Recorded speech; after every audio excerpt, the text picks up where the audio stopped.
They were one of the first ones to ever do podcasts. Yeah, okay. The first podcast that had no music but just talk. Yeah. So they'd have like legends like Big Daddy Kane, Q-Tip would pass through.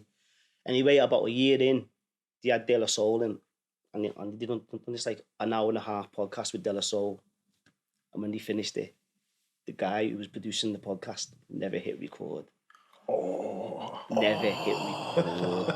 And they used to talk about it every episode. Just bringing it back. And they'd call the guy. They wouldn't just call him his name. They'd call him like that fucking dingy. You'd just be cussing him. Yeah, no, I know. He never recorded it, and it took them about 5 years to get them back in the studio as well. So, whoa, that would have been a madness. Imagine something like that. I know the effort a lot that you go of through. work. Yeah, You know what I mean? That won't happen in GoPlay, though. no, it almost did, but no. Nah, we're good. So tonight, we're lucky enough to be sat down with DJ Too Kind. So thank you for coming down, brother. No problem, man. And sitting down with us. Obviously, it's interesting being on this side of the interview. How are you finding that? Because I know you do a lot of interviews when you've got guests on your own show. So I can't lie, it's a little bit nerve-wracking now, to be honest. It's weird. All the questions. I sit there, to give them the questions, and then to get them answered, I'm a bit like, hope I get this right. So but thanks for having me. Cool. Well, hopefully it's just a chilled vibe. So if we go too far, just tell us. But obviously, we just wanted to talk about a couple of the projects that you've got going on, as well as some of the work that you have been doing in and around the city. So first of all, I'd just like to touch on, the L100 show that you've got, which is the radio show that you host. And obviously that is a musical platform. I'll let you speak on that. But you had your 1 year anniversary last month, if I'm not mistaken. Yeah, that was the 1 year on Melodic. The whole concept of the L100 really started a while back, about 5-6 years ago. I used to DJ on a station over the water called Riddle Radio. Yep. And the show I used to do was mainly it was like a hip-hop R&B show, so you'd have everything from Drake to, I don't know, Rihanna to Jay-Z to whatever, some UK stuff. But then I used to have a section on the show that was called the L100, and I'd play 3 songs per week. Okay. From Liverpool artists. So it was just an idea to give Liverpool artists a bit of a platform during the show, because I know that Liverpool music wasn't getting that much play on radio. Yeah. So I'd play 3 tracks, I'd give the listeners a little bit of background about the actual artist, and then that was it. And what kind of reception did you get when you first started doing that, then feeding Scouse music into a radio show that was already playing commercial music by the likes of the artists? You know what? I would definitely, I'd pick the songs that I think would fit in with the show, so I wouldn't just pick 3 Liverpool tracks just because they're from Liverpool. Okay. You'd have to be of a certain quality. Yeah, okay. But also I felt that the interaction with the show would up a little bit when I was playing local artists, because obviously with the involvement of Twitter and Facebook, when you're playing music from local artists, that reaction gets a little bit more personal with them. Okay. So everyone local supports. Everyone supports it. So they'll be like that to like the friends and the family. Hey, check me out, I'm getting blank. And then obviously at the start of the show, I'm like, okay, coming on today's show, we've got the latest Drake joint, we've got the latest Kanye West, and also we've got the L100 featuring Beyond Average, C0, and then they're getting their names mentioned in the same breath and on the same platform. But anyway, so I was doing that for a while, but then I left that station and came over to KCC Live. Yeah. Then when I came over to KCC Live, they already had the number of shows that were playing hip-hop and R&B. So for me to go over there and just do the same thing was going to be the same as about 5 other shows. Yeah, okay. So I was thinking about it. I wondered if I could do an entire show that is just Liverpool, the body of work, and Merseyside urban artists, because I've been getting this music. I mean, apart from Cove, I've got the biggest collection of Liverpool music, urban music that's that's out available there, because everyone was sending me them. So I was thinking about it, and I spoke to a few people, and they were like, "Do you reckon you could fill out a full show?" I said, "You know what? Fuck this, I'll just try it." Tried it, and then it just went, and it was crazy because the amount of music then that people were submitting, because they knew that their songs weren't just getting played once, 1 week, and then I couldn't play it again because I had 3 more songs to play the other week.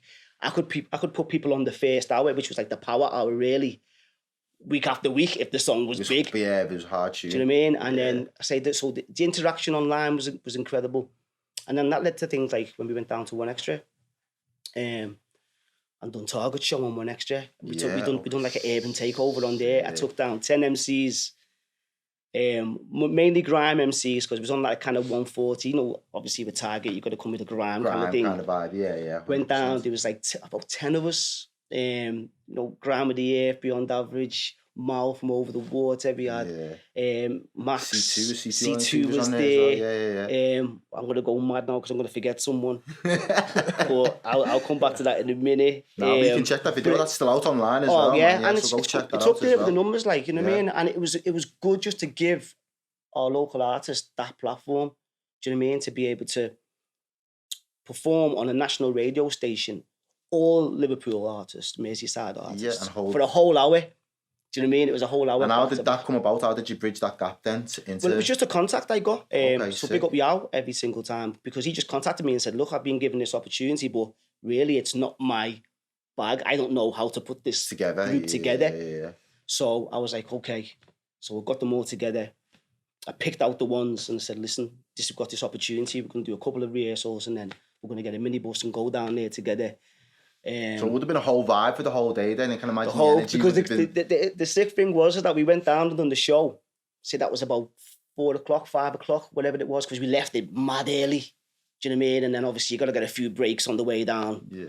And then a few more breaks because people want to have a smoke and whatnot. That's a whole other story. It is. Do you know what I mean? So, but then the sick thing was we recorded it, pre-recorded it, and then he played it on our way back. So we were listening to it. Okay. That's sick. And Liverpool won that night, so that was another nice one as well. Yeah. So shout out the Reds. So that grew and grew, and then for one reason or another, it came to an end with KCC, which is all good. Yeah. And then I wasn't sure what to do with the next radio step, and then I got introduced to Melodic through Paddy from No Faking. Okay. He was the guy that you need to have on this. Yeah, okay. And he introduced me to the guys, Josh and them over at Melodic, and it just clicked straight away. I told them what the concept was for L100. They were like, okay, that sounds good. And we've been there over the year, and I changed the format a bit, so every guest I have now just chills out for the whole show. They just become part of the show for that day, and we just chop it up and just have like you guys do, just have fun with it. You know what I mean? Cool, it's been good. So how long have you been DJing then? How many years do we go back? Okay, so what a lot of people probably won't know is that before there was DJ Too Kind, there was MC Too Kind. Well, this is where this is coming to, isn't it? Yeah. Okay. Check this. Yeah. So I started off as an MC. Yeah. This is around 89. MC, what was your vibe then? Hip hop. So there was two of us mainly in the group. We were a group called First in Command. So it was me and everyone knows him as Mensa, but his production name was Abyss. So our influence was really, if you think of like, I don't know if you remember, Souls and Mischief, Far Side. Yeah, of course. Yeah. See, now you're talking to a real hip hop head over here, so this is where you probably come to life. Yeah, so, I mean, the bad thing was we first started, because I started this training course, and anyway, we used to go to a place called the Charles Wotton Centre, which was a community centre in Liverpool 8 on Parliament Street. Mm-hmm. We used to have a drum kit upstairs. And Mensa is a very good drummer. And he used to just hit the drums. And I'd just be rapping like lyrics off other tunes. Yeah. So like Tough Crew lyrics or Candela Soul lyrics or whatever. And he'd be just hitting the drums. And then we think, that sounds all right. So one time I went away, come back with my own lyrics. And Mensa was hitting the drums. But because we were both keen vinyl buyers, we used to buy records all the time. So, and then we started doing this thing where we were going, okay, we'll write something over an instrumental and see how it sounds. And one of the things that we wouldn't do, we wouldn't compromise lyrically. Like now we take it for granted that Liverpool artists rap in their own accent. Yeah. But back then, early 90s, a lot of UK artists would rap almost Yankee, American style. Yeah, there was only a handful that would actually keep their own accent. And Roots Maneuver type of vibe, he's always because he had his own kind of thing. And like London Posse, they had their own thing. But some artists, and even local artists, they'd rap in like a bit of American twang, but we weren't having that. And then we created a group called First in Command, but then there was a larger group, again, called the Pool Stable. So there was rappers, DJs, dancers, Okay. In the 90s, it was kind of cool to dance still. Yeah. Do you know what I mean? Hey, it's still cool to dance now. No, but I don't mean. I don't dance. You just two-step. Yeah. So I mean, this is like off the back of like house party film days, the film House Party and that kind of thing. This is all like within Liverpool or still? Yeah, so we called the pool stable. Okay. So there was like. So where did these vibes take place? Because obviously we're without throwing you under the bus, we're probably slightly too young to have had that experience. You know what I mean? He's a lot younger than me. So these would take place in there used to be an event in the park called people used to call it Larks in the Park, then it became a different event, which name escapes me, which I feel bad about now. And then we used to do like our own events. We used to have our own event called Fat Skills, which used to take place in what used to be called Bourbon Street, and now it's called Zanzibar. Yeah. And used to be called what used to be the Picket on Hardman Street. We used to do a night in there called Fat Skills. So again, we just get a collective of rappers, DJs, dancers, and just put our own events on. Do you know what I mean? So there was a culture for. It's mad to think that we just always been. I know, but it's mad. Like I think it's one of the things when we grew up, because I think we just grew up in obviously growing up in the 90s, and then everything it was very, very much grime by the time we got to be teenagers. I think we kind of grew up and there was events like Stush and certain things that come around. It's always UK based. I never knew there was like an actual hip-hop culture. Though, that's the difference, you know what I mean? The funny thing is, the first group I ever saw in Liverpool before we were rapping, or just around the time we were starting, was a group called Bantu. They were from Liverpool, but when I first saw them in Liverpool, I thought they were from America. I thought they were American because I never knew that little thing existed. And for us, see, this is, so I'm going back early 90s now, and long story short, me and Mensa, well, First in Command, we were almost signed by Freebeat Records, who at the time was obviously a big record shop in Liverpool. We were just starting the record label. And we signed with them and went to record something in a studio that used to be on Lark Lane called Pink Studios. I think it's where the Liverpool rap was actually recorded, funnily enough. And so we goes there, we records this track. We're like, yeah, this is sounding good. Goes away, we get a phone call. Guys, come in. We've had a guy come in and remix the track. It sounds incredible. Yeah. So we're like, okay, yeah, we'll give it a go. Goes back, listen to the track. I look at Mensa looks at me. We said, fuck that. They are not going to have. Now, looking back, we don't know whether this could have been this guy could have blown up as one of the biggest producers in the world. For all we know. But back then, when you're stubborn, you're like, that's not our sound. So we sort of walked away from that. And then we created, which, to my knowledge, is the first, which you've got there, that's the first ever Liverpool hip-hop album, full album. Okay. That's the first ever hip-hop album by is this older or more recent stuff? Right, this was finished in 1995. Okay. But you're gonna pass that.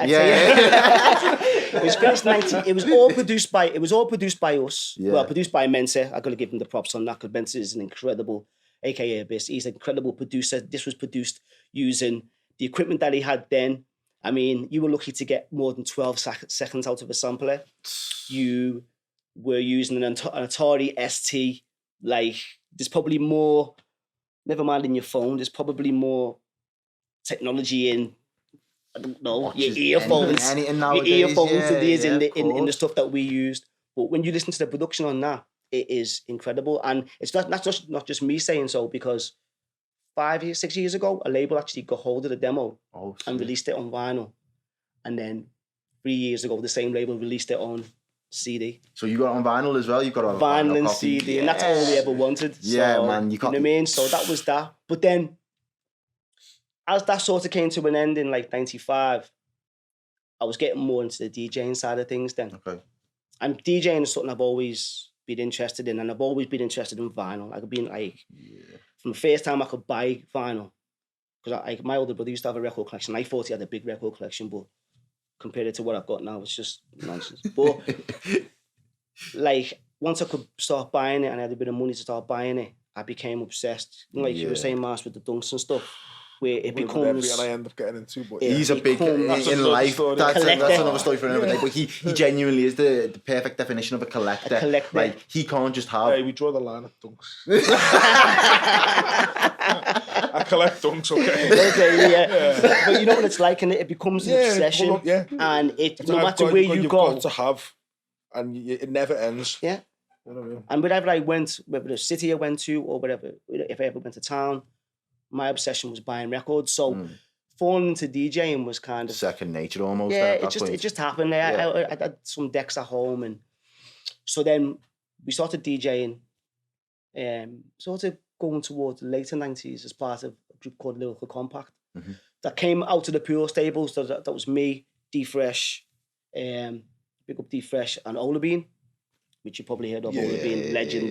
Which, again, you got to have him on this as well. I mean, we could do a whole section just about Liverpool Compact, but we got a lot of popularity because we started off doing our stuff in house parties and the blues parties. Yeah, very popular back in the day. What was for me, because obviously family from being from Liverpool, they always talk about like the blues and the shows that used to go on way back in the day and stuff, and them type of things. But again, being too young to even have experienced it, what were them nights like? Was it a good vibe? Was the community vibrant at that just point? Something else, because don't forget, back in them days, say for instance, like town, everywhere finished at 2:00.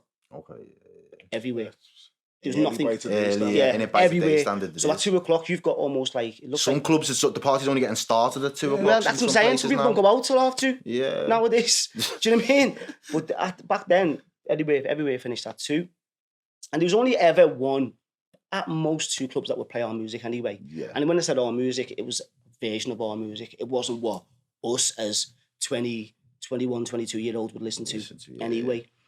So you used to have so there was a blues parties, and blues parties were around before us. Yeah, But I can imagine.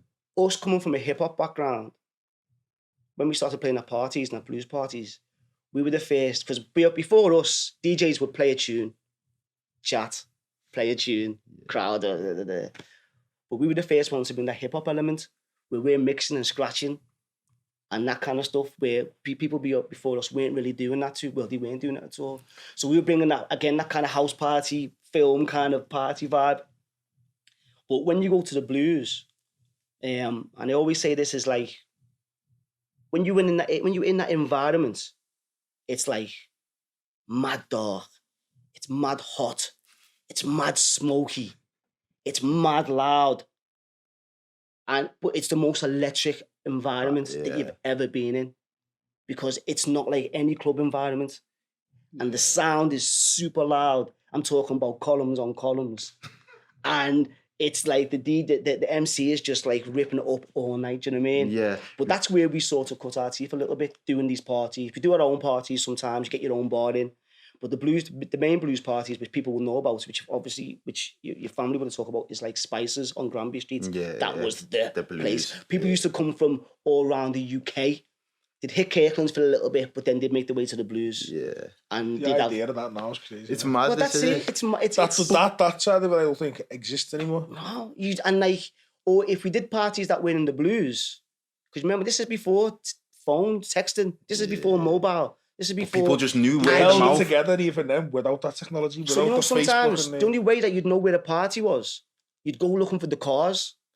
Okay. So if someone would say, yeah, there's a party down by Bedford Street or something, then you take a look down and you see a bunch of cars and you think, that's where the party is. Do you know what I mean? Then you'd hear it. Do you know what I mean? And you step in, and quite often it'd be someone's old house, like someone's just moving in or someone's just moving out. Yeah. You know what I mean? Or it'd be a convert, like maybe an old shop, like a butcher's or whatever. That's someone, that shop's that. What was the vibe like with them? I could imagine now if you're just strolling into someone's party, there's a lot of hostility with that. But back then, I get the impression everyone was kind of. I mean, there was always time. there was always times where it could be nervous, but everyone was welcome to it. You know what I mean? Everyone was just, and people are smoking, people are drinking. It's just, there was very rarely major trouble. No more or less than you would find in a night out nowadays. So, so we would do the blues, and we do our own parties. Then we do a few little guest spots. And then, but I think the main thing, one of the biggest things that happened, I'd say, and I've got to pick up Spycatcher, obviously, Spycatcher, So he arrived, around, I think, 96. And he put on a night which brought Tim Westwood to Liverpool for the first time. Whoa, okay. And like before that, again, we done our own little nights, but we hadn't really done, we weren't really looking at bringing, you know, would someone say, oh, such and such is $3,000, we'd be like, yeah. would there be even, you know what I mean? But so big up Spy, he took that chance. So then that was a night called Players Ball. And them old school names, Players Ball and that. So I was just about to say like, imagine Pimps there and everything. But yeah, it's like the Get Down or something. Yeah, Players Ball. And then a few years later, we done our own night, which was called Bounce, and we brought Trevor Nelson to Liverpool for the first time. Sick. Okay, so that's sick, that. Because of the reputation of the Blues, and because we were having these nights popping off in Liverpool, and people would travel to come to Liverpool, you know. Yeah. Liverpool had this magnet effect on. I think it still does. I know it's probably it caters slightly different now in terms of the music taste. I was gonna say it does for different genres. Yeah. Yeah, but you know, you're right, it still does. And rightfully so. Has to be said, the girls. We go over to different cities in the UK. And I don't think you will find, I think Liverpool has got a reputation for having some of the best looking girls in it. In Manchester, Bradford, Leeds. Care to comment? I'll look through him then purely to see what his reaction to that would be. Seriously? You know what I mean? And like, I'm not saying especially back then, but back then you would ask people to a penny and they'd say, yeah, girls. Okay. Because Liverpool girls were just different. Like, they would carry themselves different, they'd talk different, they behave different, they look different. So, you know what I mean? So people would come from far wide to Liverpool. Okay. Why do you think that was? Because I used to think that when I lived in London and I'd come back to visit family and that, I always used to think, nah, you know what? I think because you've got this melting pot of a community and you've got a lot of things where, like, Arab mixed with black and Singapore mixed with this white and this and that. I think you had more of this melting pot, this more different looking girls and exotic looking girls and whatever. I think people just like that. Never heard a Scouse girl described as exotic. Big yourself up too kind. You ain't even Scouse girl. You could be exotic too. Yeah? Yeah, man. Pick up the Scouse girls for that. Yeah. I am talking about 1995 here, so. Do you know what I mean? But yeah, honestly. I think it's a different kind of exotic. Well, it's a different mix now. Yeah, I mean, this is before, you know, lips and so, you know, but honestly, it was that for girls from the local community, seriously. I mean, people would say that. We you know, man to say, boy, come to Liverpool because it's different. So what do you find in terms of the club experience now then? Obviously, so you said that back in 95, we're looking nearly 20 years later, 15 years later. What is that vibe now like when you're working in the likes of Ink and stuff? You know what? It's funny now because people have got like more of a choice now. Like I said before, back then, you would have a choice of maybe one or two places. So if it was Quinn's, then they go to Kirkland's, then they go to Lola's, then they go to this other place. Yeah. So back then you had limited choices. Now you can go to Level, you can go to Ink, you can go to Pure, you can go to. There's more choice, but there's more people. I feel that like more from what I've heard, there was more of an individual choice back then. So everything's kind of merged into one. Most clubs will play a mix of, I don't know, R&B, hip hop, dance. But back then I feel it was like where you say the blues night, there'd be a hip hop night on. I don't feel like there is that individuality as much anymore. I can only go obviously off what maybe specific nights maybe are more catered.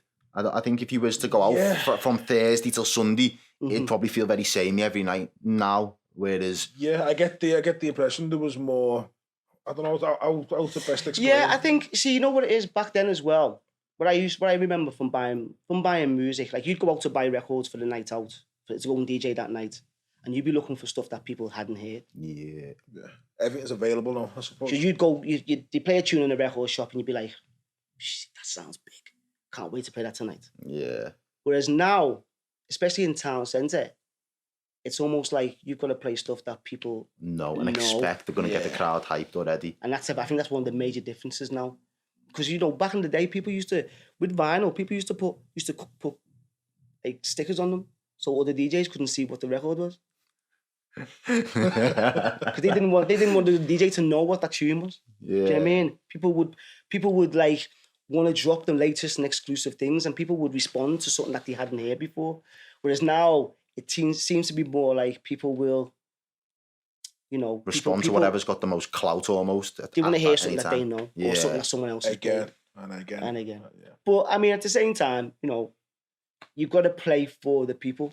Exactly. And how do you find that? Do you react off the crowds and that kind of stuff? I'll be honest. What kind of weird requests you get in clubs? Is there anything that pisses you off? What's bad club etiquette for the DJ? I'll be honest. I'm at that point now because I'm sort of been doing it for a long time. I don't feel like I'm there to educate people. I think people work hard enough all week. They go out to have a good time and they just want to dance. And, to be fair, and I don't think themselves. That's said enough. To be fair, I think obviously you need to look at it that sometimes. But maybe that's because I'm a bit older and I'm a bit less precious about it now. Okay. Do you know what I mean? So I just see my job as being there so people can enjoy themselves. Mm. So and the requests, like some DJs hate requests, but me myself personally, someone can come up and say something. I think, you know what? I've had requests that have saved my night sometimes. Do you know what I mean? And like someone asked me for something. Shit, it happened Saturday. Someone asked me for something. I was like, okay, I'll play it. And everyone's like, whoa! Yeah, go on. Like, yeah, that's a good shout there. Done your job for you almost. Yeah, because some people can hear something when you're playing. It's the same way as a DJ. You can hear something when you're playing. You think that'll go with that. That'll go with that. Yeah. I mean, someone will come up and offer something stupid.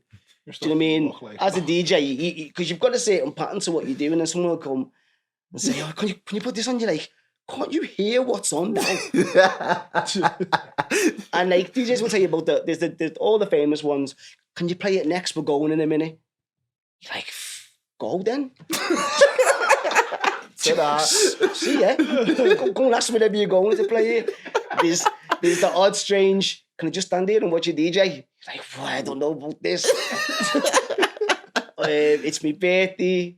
I've had, listen, this me such and such died. This song was a song. Can you play it now?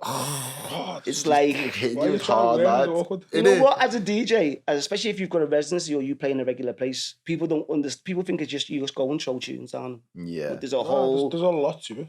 There's a whole headache that can come with it. Okay, so from that perspective, then, how is the dynamic in terms of how you applied your craft changed over the last couple of years? Then, well, obviously, or in the industry anyway, how's the industry changed even more? Well, when we started, like you mentioned before, it was vinyl. Yeah. So yeah, you don't see no one messing with. You talk about times going back. I'd take 4 record boxes to a club. You know what I mean? So, boy, I used to have shoulders a bit like yours, kid, at one time. Believe it or not, because you carry it. He just looked at me then and thought, nah. Shit, really? No, but like you would carry, like I'd go from the car, 2 boxes to the club, back to the car, 2 boxes. Because you'd have like your hip hop box, your R&B box, your UK garage box, whatever. But then obviously 10, 12, whatever years ago, the introduction of things like Serato, which meant that you could use a laptop with vinyl, you could use a laptop with CDs. It just changed a lot. Yeah. And I would have thought it would have made it easier and you'd see loads of DJs popping up, but it doesn't matter how much you're into music. It doesn't automatically mean that you would be a good DJ. Yeah. Do you know what I mean? I know people who know more about music, a lot more than me, but it doesn't mean that they're going to be a good DJ. Yeah. And I think to be a DJ, it's you've got to have a certain ear, but also a certain... It's an art, it's a skill, isn't it? Yeah, it's a skill in itself. Your kid's on that path at the minute, isn't he? Yeah, well, Sash is he's doing some good stuff. He's one of them. He hates requests. At least once a week he comes back and he's like, "No, I'm not catering to that. You come up and they're asking me for this, and I'm not playing it." He gets a club on. Yeah, my daughter. I can understand. And my daughter's DJing now. You know How's what I mean? she finding that? So did she just pick that up from you? Has it been one of them? Yeah, it was a bit of a strange one really, because at first she wasn't really going down that route, and then we had a family barbecue a couple of years ago, and the decks were set up, and then she just started playing, and like everyone was like, wow. And she seen the response and she thought, maybe I can do something with this. Yeah. And again, social media plays a big role nowadays. Yeah, it's massive. It's massive. That's another thing I've seen. So I know he's posting every day. It's The part city- and parcel of it. almost samey, say, but obviously that's what gets it out there. You've got to promote. You've got to push It's a yourself. whole new tool. It's a whole new way. People probably back in the day used to hand out tapes, or then you'd hand out CDs, and then you'd say, say But now it's magazines. a link to whatever, plug Now in it's a links, link, straight away. It's on your own platform or whatever it Yeah. might be. So it's a lot more accessible for people. But now, do you think Liverpool's at a point in terms of obviously its own urban scene? What do you think of that? How have you found that over the last couple of years? Is it in a healthy state? I would say it's in the healthiest when it comes to urban music. Yeah. Because obviously, if you go way back, you've got things like The Real Thing. Yeah, man. As far as black Liverpool artists, there was a huge gap then. I mean, you could, like obviously the Christians are a black Liverpool group, but they didn't really, and they done soulful music, but you wouldn't class it as urban music. Yeah. So there was a big gap then. And now, as you see the likes of A-Star, or likes of Trems, or likes of Michael Lowry, who have got that national recognition, as well as everyone who's doing their thing now more on the independent way. Yeah, I think Liverpool's in the best shape that I can remember seeing it. Okay. In fact, I think it was last year, and this sort of went under the radar, but Michael Lowry done like a sellout show in the Arts Club. Sub Blue was on, Shaq Omar was on. Yeah. They were headlining. And I was like, when was the last time you seen a sold out Liverpool City Centre venue that comprised of a lineup that was, New Tribe were on as well. Pick up New Tribe. Yeah. All young, black, Liverpool, Merseyside artists. Like, I think that as an event itself sort of went under the radar, and I don't think people really acknowledged that was a little bit of history there. Because it doesn't happen every day, do you know what I mean? It certainly doesn't. And I was there because luckily I was part of it and I was DJing and playing some of the music from the acts. I was just looking at this huge crowd singing along to the songs of all of them. Yeah. And I'm like, this is. It's just now. I just want to see. Was it a bit of a watershed moment then for you on a for me, personal thing? Yeah. Because I've seen it from the ground, from our music perspective. Like, which is why we wanted to get you in, really, because it's mad from our perspective. Like, well, from my perspective, certainly. Like, I know a couple of the people that have done it on a personal level that are on their own journeys. Obviously, like I grew up with Hazard, so me and him go way back since when we was kids, and obviously I've seen him on his musical journey, but then I've also seen some of the MCs on their musical journey doing their things, and obviously been very close to that. And I've always felt that like they're not waiting for something because they're always active, they're always doing something with it. But in terms of people from the outside looking in, there are moments when people look more than others for certain things, and I've never quite got it. But I think it's probably just maybe it's a time thing. I think London have always had that advantage on us. They've always had that edge. Yeah, I mean, and big up to Hazard as well. I forgot to mention him because obviously his stuff with AJ Tracy and Mist and everything else that goes with it. He's obviously another one who's got that kind of UK kind of recognition. But with the London thing, I mean, obviously that is seen as the epicenter and that is seen as the place and it is the nation's capital and it is, 10 times, 15 times bigger than our city. So we can't expect to be automatically on that level. Yeah. But at the same time, things are moving out from there gradually. So you do have a H now, or you do have a Mist now, or you do have like now... Again, Trems and A-Star. You've got J1 from Cov. And you've got Eyes from, is it not them ways, but Coventry. They're all now... Cities that weren't normally associated because you could but this is one of the things that...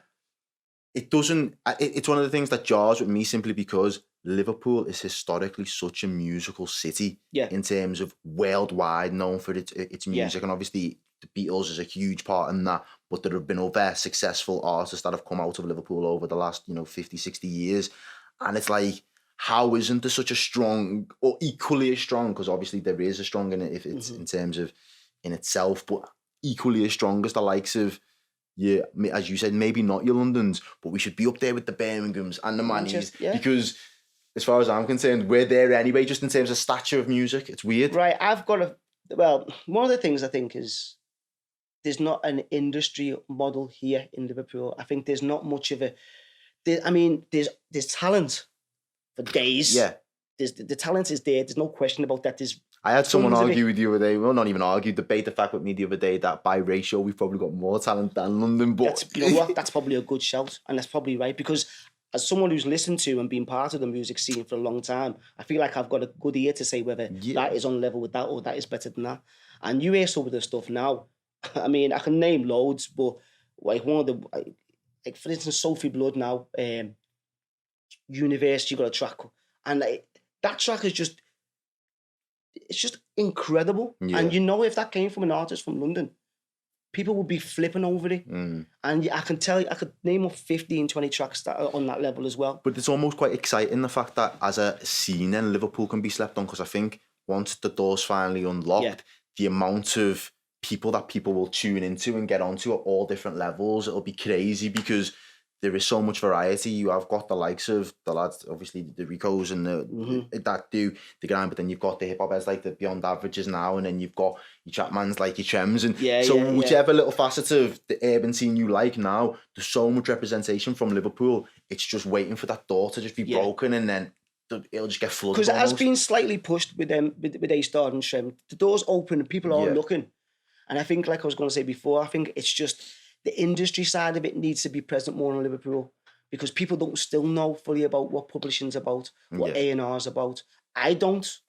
And I've, you know, and we've had music out, and I'm been around for a while, but I think that's it. The educational, I don't really want to say the business end, but it's the business, the boring end, if you like. Yeah. The bit that makes it all happen. But the individuals that we've just mentioned there now, we said it to, you know, when we had a chat with Rico, they're at a point now where their music needs to start thinking almost within a business model, as opposed to just being good enough to say, right, grab me a camera, Kof, and let me just spit some bars for you. And just, we're doing whatever. Whatever it needs to do now needs to be structured with either the right platform that you're doing it with, or it needs to obviously have the thinking behind it, as you're saying there, the business elements and the business side. You hit the nail on the head. Business, it's the business side of it. That is the side that I think, because everyone wants to concentrate on the craft and concentrate on the art, and want to be the best that they can be, and they're doing that already. But it's the other side that is still, and people don't really know who to look to for that. Like, I'd imagine if you were a band, an indie band in Liverpool, there's probably 10, 11 people you can speak to. How did you do this? How did you do that? Who deals with that publishing? Who deals with this? And people can lend a hand and give you some advice on it. I just don't think there's enough of that exists in Liverpool. But I think, but at the same time, it's coming. It's only a matter of time. Yeah, I think everyone we've spoke to and when we've talked about music has pretty much said that as well. Like, it is coming. So it's clear when you're so close to it as well. If you can feel it, it must just be a matter of time before, as you say, it just kind of just goes on to that next level and blows up. So I think that's good for us in terms of obviously being able to have access to seeing the people from first-hand experience, really. But now, what in terms of yourself, how are you looking to incorporate that with your future plans? What have you? You know what? Let's say I'm in the twilight of my of my time. I mean, obviously, like I said before, like my daughter DJs now, so and you passed the baton on, then is that what you're saying? And I do want to continue doing things, and I will continue doing things. Obviously, I do projects now with Cove, which is again adding the layer and giving them the platform. The radio projects, are doing well, and it's great to see what you guys are doing. And at one point, and Cove probably feels like this as well, is that sometimes you're waiting for other people to be doing what you're doing, because you think, because I had at one point I was thinking, if I stop doing this radio shit now, no one else is going to do it. And you want to see other people being able to come through and do that. Do you know what I mean? So, I hope that what I'm doing will then obviously people think, well, yeah, if you can do that, then I can do that, and kind of think. For myself personally, I say just keep on working on the radio, keep on pushing local artists, and then hopefully I can just manage my daughter DJing and then just take me little 25% off it. And not have to play a record in the song, you know what I mean, in the club again. But and with the DJing thing, it's like one of those. I did say that I was going to stop at 40, and then now I'm 47, and I'm thinking, well, maybe at 50 should have stopped. But as long as people keep on asking me to do it, then you'll do it. Obviously, I'm doing something right. Do you know what I mean? So. See? that's pretty much me, yeah. Stan, well, again, thank you very much for coming down, man. I really enjoyed it and appreciate you. And you can leave that bit about the exotic girls in as well, yeah. That's going to get us some likes there. So yeah, we won't cut nothing, don't worry. But no, I do appreciate it, man, and I think obviously we'll definitely have you get you back in at some point. Yeah, as well. I mean, I'll be honest, there's lots, like I said, I touched on a few things there. The whole Liverpool compact thing, it'd be great, as I say, with Ola being, especially with Paddy from No Faking as well, because again, their contribution hip-hop wise is just incredible. And it's a bit of a shame because us as recording artists, we sort of stopped as they started. Yeah. So as we stop and people like No Faking kick in, and they're bringing artists like Lupac, J-Live, all these artists from America, that would have been an ideal time for us. So it's a bit of a shame, but luckily I've been able to work with Paddy and No Faking, and I've been able to like DJ for like open up for The Game, open up for Farside, open up for J the Damager. So there's lots on that. They're responsible for a lot of... Yeah, because I've seen you at enough shows. Yeah. I've seen you at enough shows, boy. So, so there's a lot of conversations to be out there. Ola Bean, he's got he can tell you about a whole host of things. Yeah, so there's a lot. Cool. So, yeah. Well, hopefully, as I say, we want to sit down with as many people that are trying to build the blocks towards the scene, because we want to be able to give people a picture of how much work has gone into it to the point of where it's at now. We're obviously looking to the future and how it's going to go from here to the next level. Yeah. So definitely you'll have to keep us updated and get back in soon, and we'll catch up with you. But as for today's episode, obviously I'll let my man wrap it up, because I think he's got that look.